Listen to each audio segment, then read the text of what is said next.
বৌদি সরি। পিঠে দিদি বানিয়েছে আমার জন্য? কিন্তু তোর জন্য নয়, বৌদির জন্য। চুপ, মারবো একটা চাটি। দে বলছি। কি করছো? এই মাত্র তুমি ব্রেকফাস্ট করলে? আরে রাখো তোমার ব্রেকফাস্ট, দিদির হাতে তৈরি পিঠে ভরা পেটেও খিদে পেয়ে যায়, খেয়ে দেখো। আসি রে, চললাম। কি বৌদি, নিজে খাবে না খাইয়ে দেব? না না, এগুলো নিয়ে যাও, এসব আজে বাজে খাবার আমি খাই না। আজে বাজে কি বলছো বৌদি?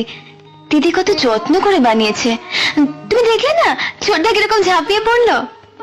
আচ্ছা আচ্ছা, ভালো না লাগলে খেও না, কিন্তু একটা মুখে দিয়ে দেখবে তো। ওফ, কেন আমাকে অসুস্থ বানাতে চাইছো?